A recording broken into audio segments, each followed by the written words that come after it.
Once again, Justin Trudeau and the Canadian government have come out to disrespect our military members. Let's get into it.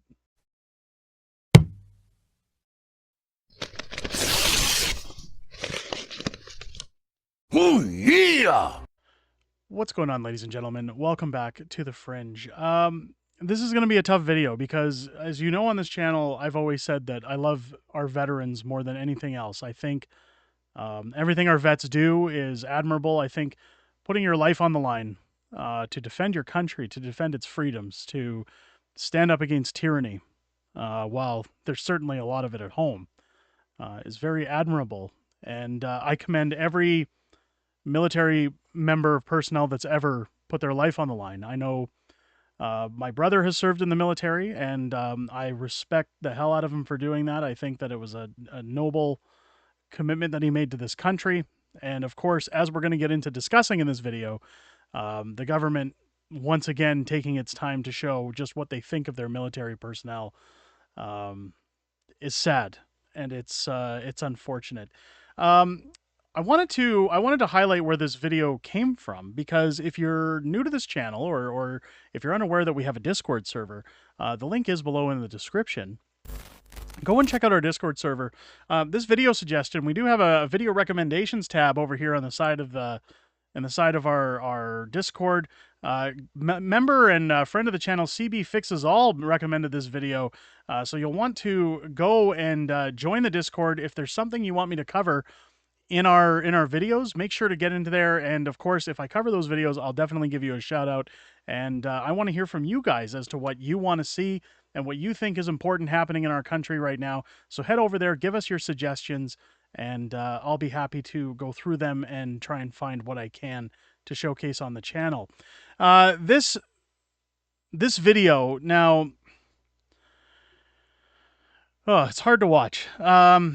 Again, I have the utmost respect for all of our veterans. I've even said that through the sales up to Christmas of how the Prime Minister broke Canada, we're going to be donating a portion of our sales over to veterans. I did that with our first book. Again, I love our veterans. I think any sacrifice they make, whether it's just to serve, whether it's paying the ultimate price, is a noble commitment and sacrifice.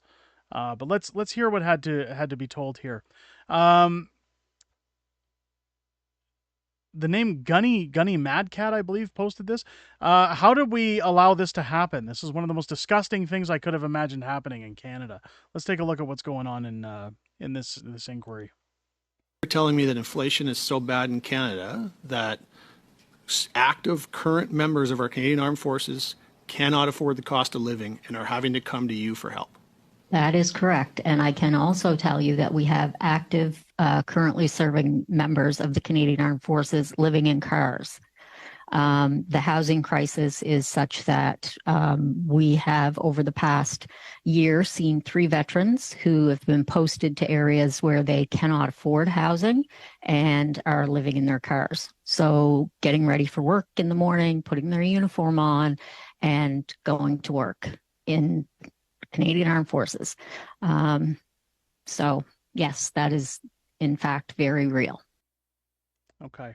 So absolutely horrific and disgusting that after 8 years of Justin Trudeau and his Liberals and their reckless spending, of course, you've seen in our video earlier this week as Chrystia Freeland touts, Canada is not broken. Yeah, right. You have people serving in the military living in their vehicles because they can't afford housing, and somehow Canada's just fine while you guys sit in your ivory tower and watch your Disney Plus and have your lavish parties and your big fundraisers, and Justin Trudeau goes out to fancy restaurants to have dinner where he's chased out by protesters. I mean, this is disgusting. This is the Canada we live in. Let's take a look at the average armed forces pay rate or pay scale. This is how you go up the ladder with the Canadian Armed Forces. Sailor second class, $3,500 to $5,100 base pay per month. Now, if this is a sailor, keep in mind, usually they're stationed out in British Columbia. I know some are. Look, I know that some are in like places like Shiloh and Manitoba, and then they're moved over to British Columbia. I know they're all over Canada, so please don't hit me up in the comments. But I'm saying like a lot from what I understand. Again, I could have a bad understanding of where these sailors are, but British Columbia is my understanding as to one of the major military bases for sailors. 3,500 to 5,100 a month. Keep in mind they still pay taxes on these salaries. If you go to first class, 5,900 to 6,350. Now people might say, "Hey, $6,000 a month." Well, when 30% of that is going to taxes, how is somebody supposed to live on that with skyrocketed rents, inflation, carbon taxes? Master sailor, 6,100 to 6,700 a month, base pay.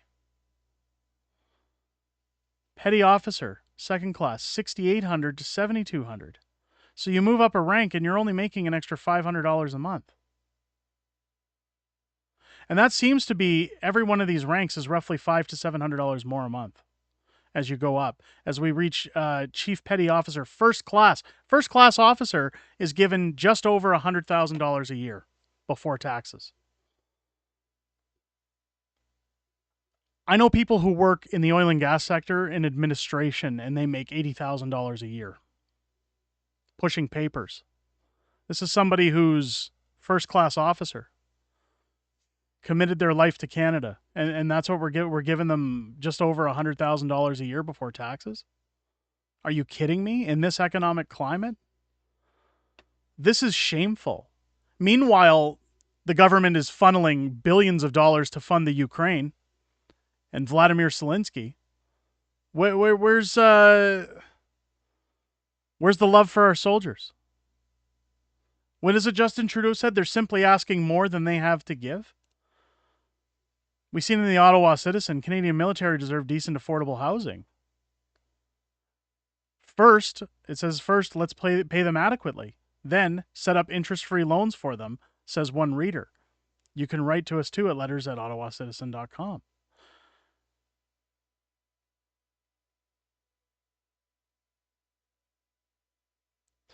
The situation, as reported by David Pergles, is deplorable. It could have and should have been entirely averted. For many years in many locales where Army, Navy, and Air Force have bases, or, in the case of Ottawa, National Defense Headquarters and the Department of National Defense once operated living quarters for its personnel. This has at least allowed military members and their families to enjoy reasonable accommodations at a reasonable cost.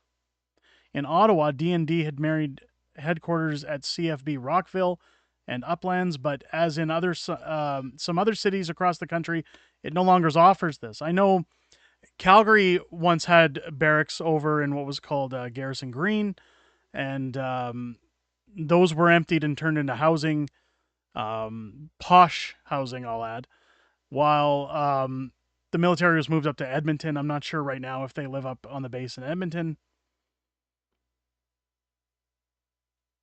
Military salaries are generally below civilian salaries for equivalent experience and responsibility. It's no wonder military personnel aren't able to find affordable housing and so are leaving the military at great cost to Canada. How disrespectful is that? That this is how we're treating our soldiers. Yeah, welcome. Thanks for putting your life on the line for Canada. We're not going to pay you enough to live. It says here we can do better. For one thing, set pay scales that are comparable to civilian salaries. And if we want more military members in areas where accommodation is abnormally expensive, why can't D&D offer long-term, no-interest loans to members to be able to afford reasonable housing? I'd much rather see that happen through the government than funneling billions of dollars to the Ukraine. Give it to our vets. D&D regularly underspends part of its authoritarian budget. Why not? For example, take $1 billion yearly and make it available to CF members in the form of loans up to, say, $100,000. Such loans would be repayable when the members sold the home or retired or resigned from the CF. Annually, this would provide loans for at least 10,000 members. Where's the problem in that? I'm on board. And all that would take is $1 billion yearly. How much did we just give to the Ukraine? conditions could be attached, such as committing to a negotiated period of service, say 10 years minimum. And since it would be a repayable loan, it should not be a taxable benefit. Seems good for me. If we truly value our servicemen and servicewomen, we'd consider it mandatory priority to help them find affordable housing wherever we send them. I can't agree more, and I hate sharing depressing content like this, but it's absolutely disgusting, and our military deserves far better. When it comes to the point of military vets having to live in their cars, when do Canadians stand up to the government and start saying, why are we funneling money to the Ukraine? For their war, we're sending all of our equipment over there, we're sending all of our personnel over there, and they can't even afford to live outside of their vehicles. While we spit in the face of soldiers who are willing to put their name on Canada's flag. I don't agree with that. Let me know what you guys think down below in the comments. I usually try to end my videos on a quip, but today this is tough, ladies and gentlemen. Let me know how you feel down below in the comments and what you think should be done. If it's your first time here, I hope this video has earned your subscription. Make sure as you're hitting that subscribe button, turn on your bell for notifications. Join us here live on the channel every week on Sunday at 6:30 p.m. Pacific time, where we do the weekly wrap and we discuss everything that's happened in this week, everything coming up in the week ahead, as well as a little bit of Q&A with our community. It's always great to see new folks in there. It's great to chat with people outside of making videos and get to know them on a personal level. And I look forward to seeing each and every one of you in there. I hope you have a great rest of your day and enjoy your weekend. And I'll catch you on the next one.